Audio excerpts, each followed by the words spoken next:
Republicans control both houses right now, and Janesville native Paul Ryan's future as Speaker depends on Republicans holding on to their majority. We continue our conversation with Charlie Sykes, who, by the way, you can see these days as a frequent contributor to MSNBC. So do you think Republicans like Ryan and the governor are holding President Trump accountable?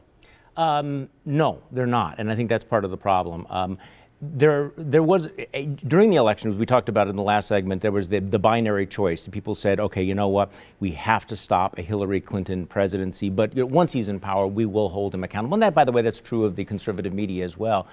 But at some point, I think there was this demand, the demand for loyalty overrode a lot of all of that. And plus, I think it's very clear that it's dangerous, politically dangerous, to pick a fight with this president who will lash out at you on Twitter. Jeff Flake, Senator of Arizona. Well, or Bob Corker, right. Or John McCain, or any of these folks. I'm guessing that George W. Bush is okay, so we're starting to see that. Right. This, why? Why now is this happening?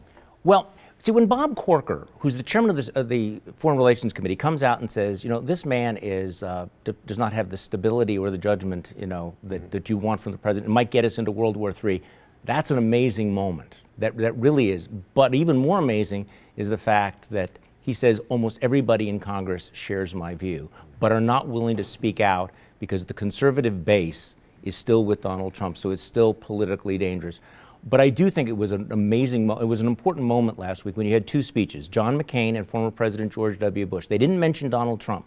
But what they did was to reaffirm, you know, what it really means to be an American. What it means to be, and it was a critique of Trumpism in our political culture, talking about the culture of cruelty, the nationalism that has replaced, you know, America as a Jeffersonian ideal with blood and soil.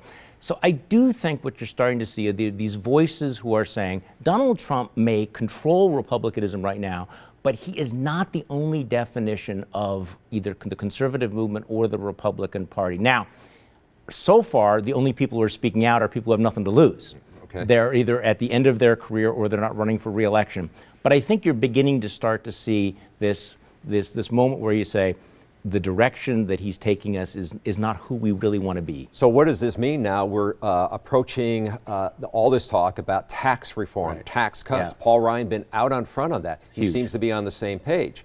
Is this a must-win for the Republicans if they're going to try to win in midterm? And does this sort of ease anybody's concerns about President Trump?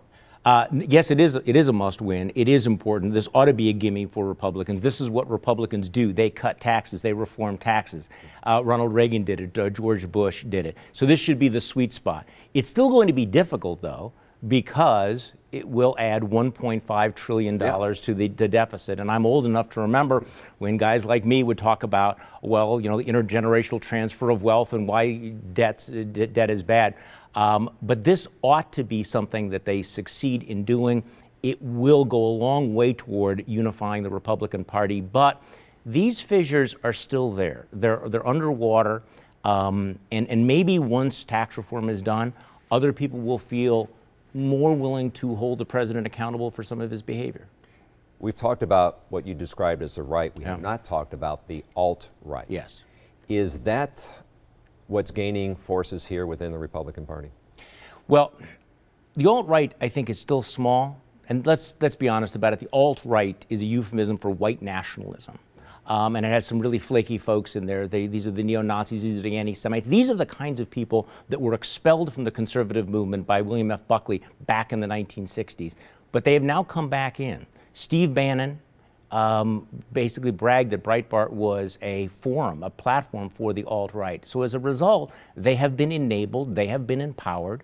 And I think that a lot of Republicans are in denial about, you know, that you know, wink and nod who these people are. And I think one of the darkest things about the 2016 campaign was the way in which the right tolerated them. And both George W. Bush, I think, called them out on that last week. But again, there's a whole chapter in the book about the alt-right and the significance of the alt-right and the flirtation of Trump supporters, Bannon, Breitbart with the alt-right. So what does all this mean for 2018? As I mentioned, the House is controlled by the Republicans. Paul Ryan, job depends on that. What are you seeing for 2018? What's the landscape look like?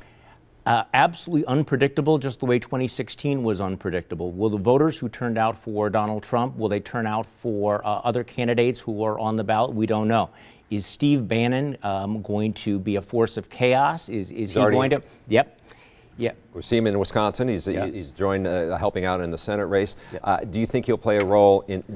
Let me ask you this. Yeah. Do you think Speaker Ryan's job is on the line in 2018 here? Is it safe? Probably, I would think that it is safe, but everything is unpredictable with this president. You know, whatever you say is the political reality, you are one tweet away from the president blowing it up. You're just one soundbite away. Donald Trump has made it very, very clear that he is prepared to throw his fellow Republicans under the bus, conservatives under the bus. He demands absolute loyalty. He has no loyalty to anyone else. And look, I think part of what he is even realizing is that not even Donald Trump can control some of the forces that he helped to unleash. And you're seeing that down in Alabama. So once you've revved up the perpetual outrage machine, you find, and I think they're finding out that it's hard to turn that off. Charlie Sykes, the book is How the Right Lost Its Mind. Thank you for your insight. Thank you.